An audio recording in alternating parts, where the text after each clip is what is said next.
My name is John Turlock. I'm an oil man. More specifically, I'm an oil man.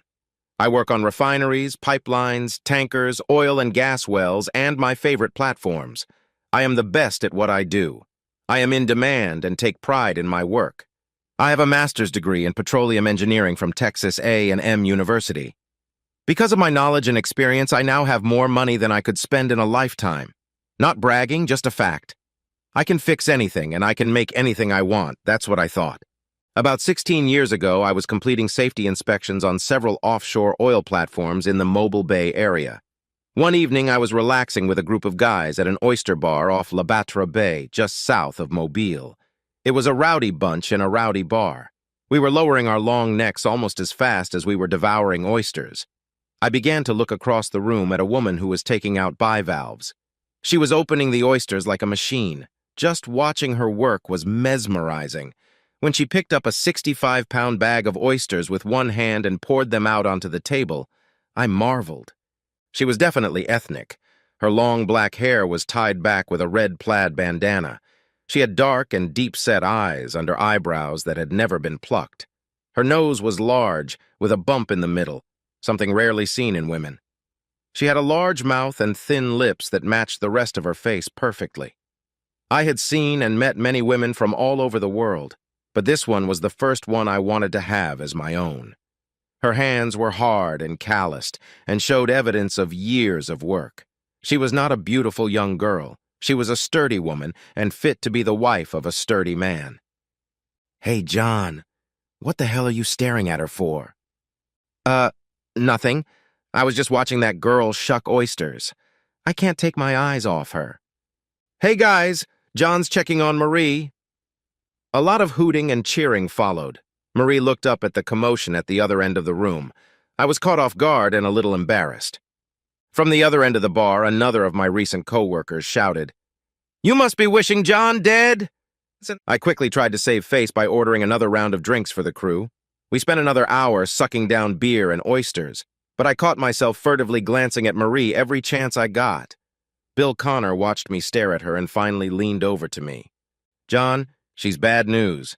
If you want to date her, you have to get her brother's permission. That's never happened before. You see that guy by the bar wearing the John Deere cap?" "Yeah, so?"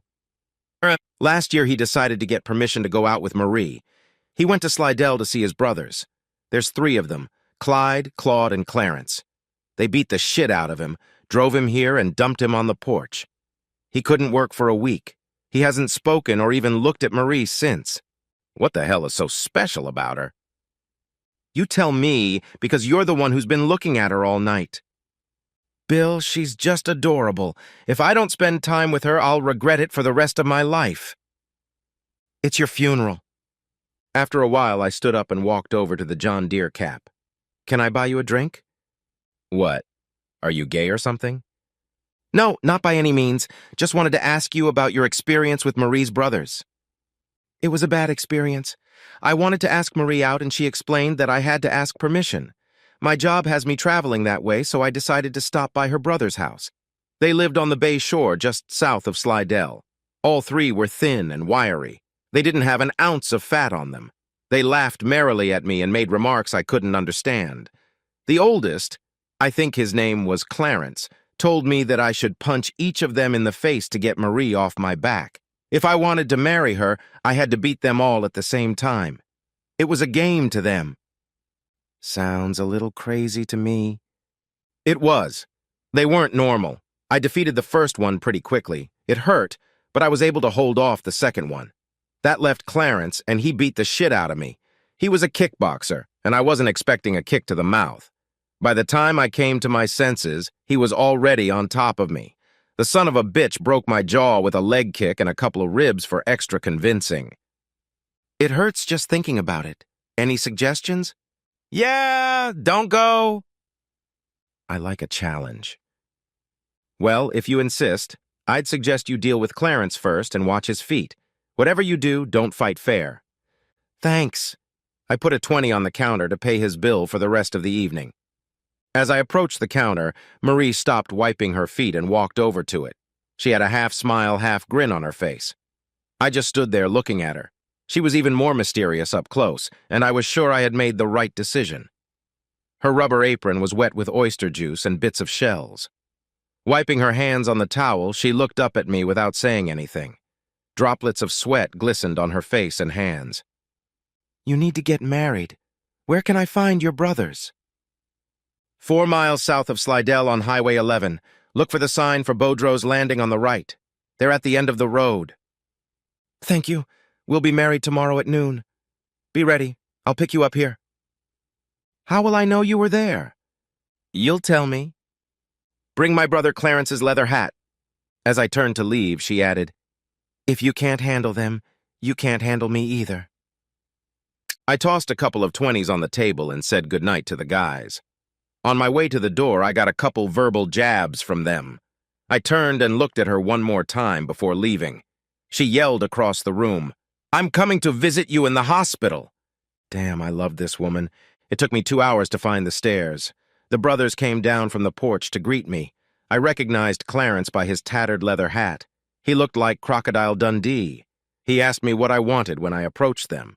I said I wanted his hat. As he looked at his brothers and laughed, my shoe hit his balls. I grabbed his hat as he fell and put it on my head. Clyde and Claude pounced on me, and both fell with one punch. 3 hours later, Marie and I were married. She wore a white cotton dress, and I wore a leather hat. I had my own Cajun queen. The sex was great and remained so throughout our marriage. We both seemed to be happy with each other. The more time I spent with her, the more I loved her. Marie and I built a house near Reading. It was big and expensive. The kitchen was her pride and joy. It had a tile floor and all stainless steel appliances. A heavy wooden harvest table stood in the center of the kitchen. Life was good, with a few exceptions. I was missing too much work, and we didn't have kids yet. Finally, Timothy came along, followed by Mark and Robert. We had 3 beautiful boys, and Marie was happy. After we were married, Marie worked for a while, not because we needed the money, but because she wanted something to do while I was traveling the world. I would go away for months at a time doing various assignments related to my field. There was always more work than I could handle, and she was always away. After Timothy was born, she continued to work, but quit when Mark came along. She did a great job raising them. Unfortunately, I wasn't so good as a father. Marie never complained. The boys were 6, 8, and 10 years old. For some reason, I decided we should all get a full physical and make sure all of our medical histories were up to date.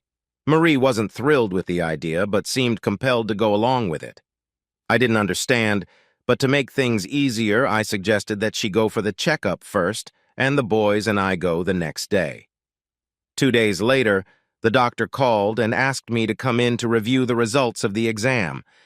Marie insisted that I go alone and stated that she would be happy with any decisions I had to make.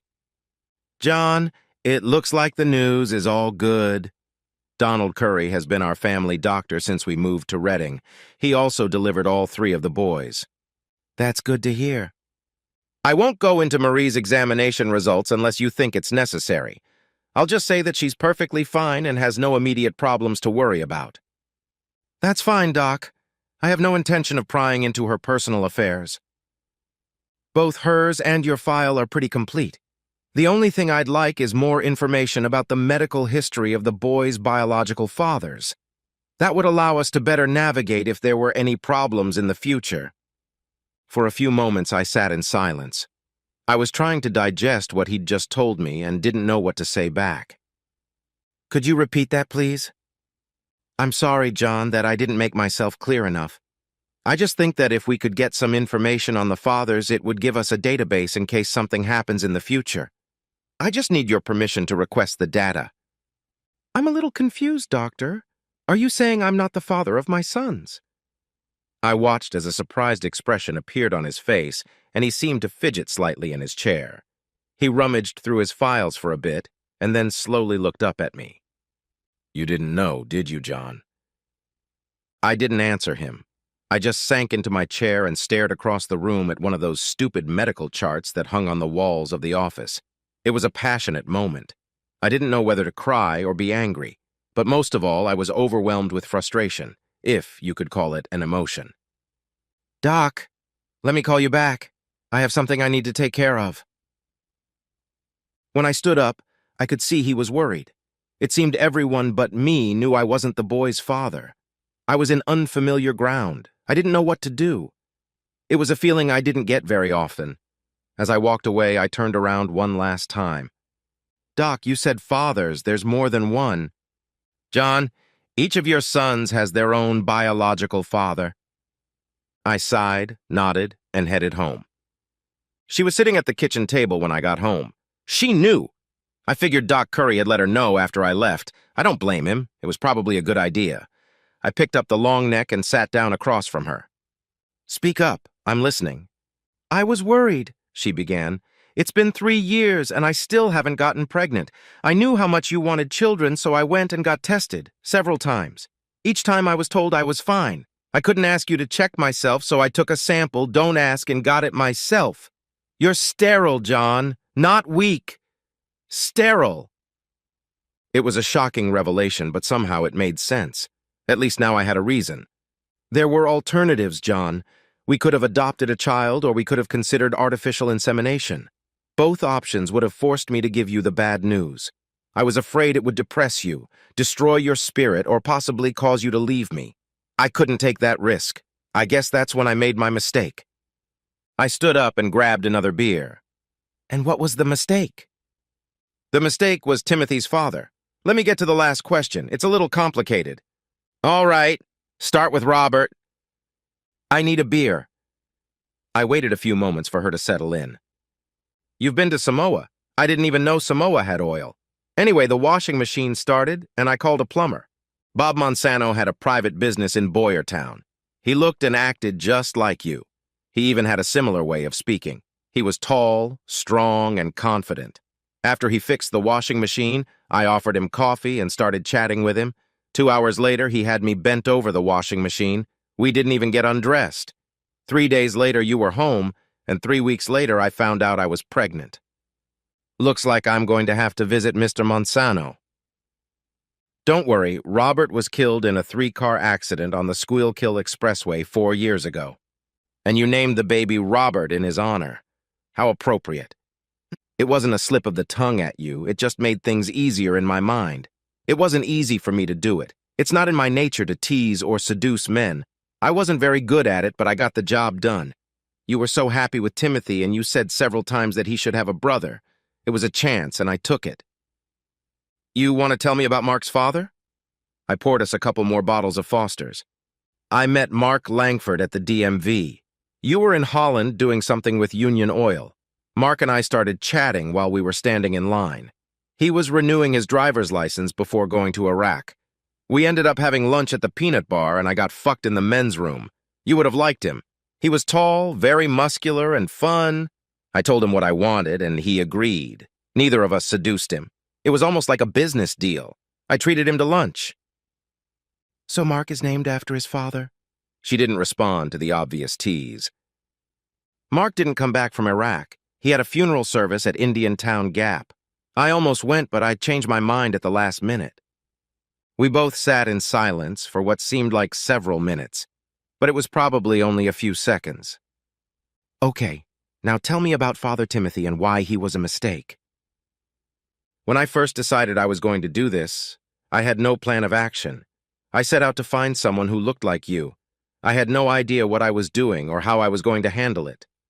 Of course, it all had to be planned around your work schedules. I found Timothy at the farmer's market in Leesport. He had a stall selling model trains and accessories. I wasn't interested in trains, but he looked and acted so much like you that I was mesmerized. Like I said, I had no idea what I was doing. Long story short, I started dating him. I didn't wear wedding rings. The more time I spent with him, the more time I wanted to spend with him. Marie, I don't think I like where this is going. I know. I didn't think you'd like it.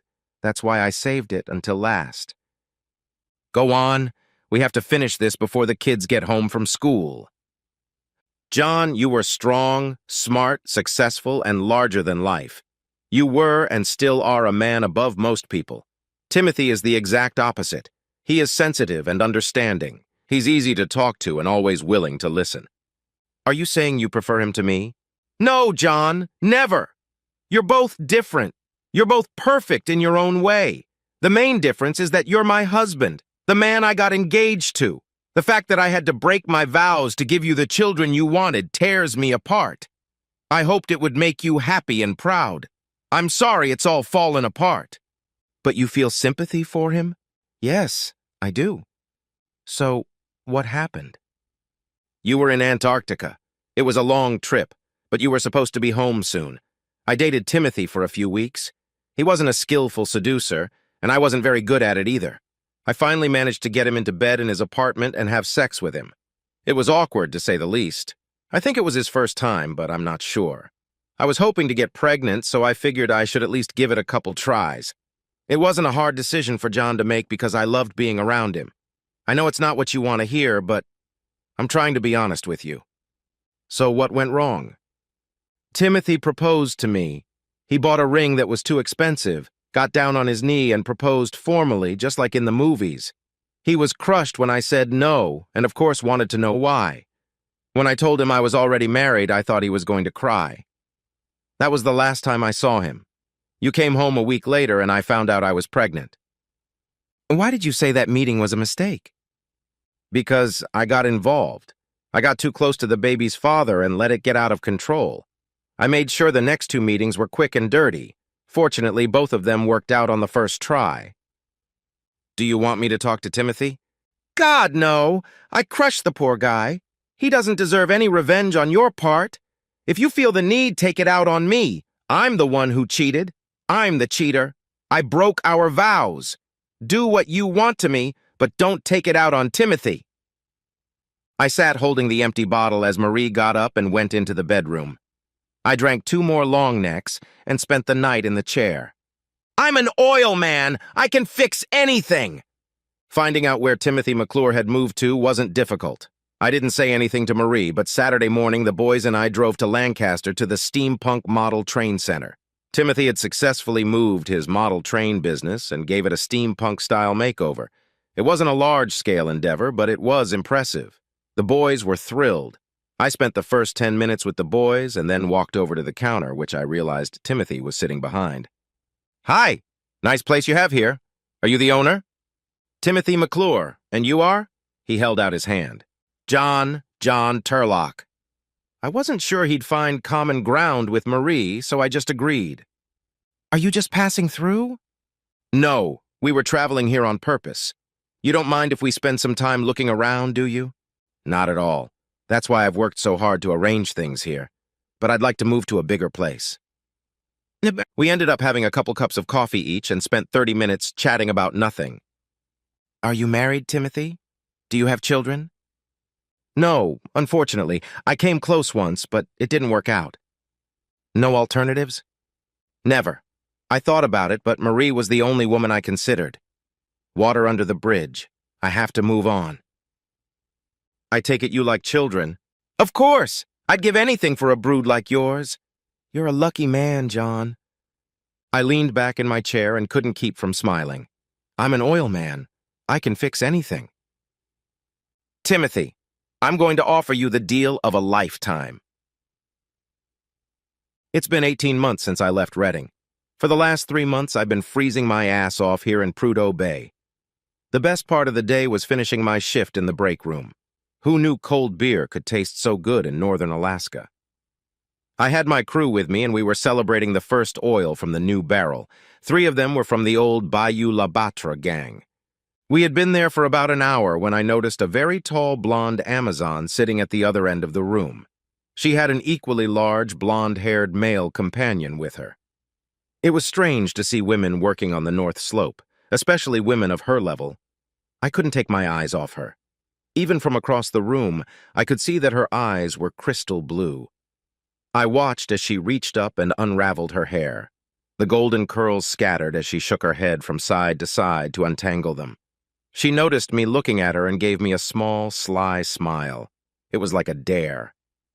Rusty? Who is that woman who just walked in? I've never seen her before. Her name is Isolda Sorokina, and next to her is her brother Radomir. They came from Chukotka to do excavation work. God damn, he's a big sucker. This is their 3rd trip here. A few guys tried to hit on her, but nothing good came of it. Radomir doesn't speak English very well, but he knows how to convince guys to leave his sister alone. You mean physically? Oh, yes, but that doesn't last long. He's not violent, but he's quick. Perhaps I ought to talk to him? Oh, no, John, not that. Last time you pulled this crap, you ended up getting married. I remember Alabama. Well, I'm not married anymore, Rusty. I got divorce papers last week. I'm single again and on the prowl. Damn! I never thought you'd leave Marie. She was the best thing that ever happened to you. What the hell happened? I didn't dump her, Rusty. It was a mutual agreement. I even set her up with a new husband. Has she gotten married yet? Next week. I just received an invitation to the wedding. I don't think I'm going, though. John, are you saying you've chosen a new husband for her? Well, not exactly. He's a great guy, and I think they'll be fine. Rusty, I'm not cut out for family life, and it wasn't fair to her and the boys. It was a hard decision, but I felt I had to do the right thing. And what is it doing? Well, let's just say he's a railroader. Now, if you'll excuse me, I need to talk to that Russian guy about his sister.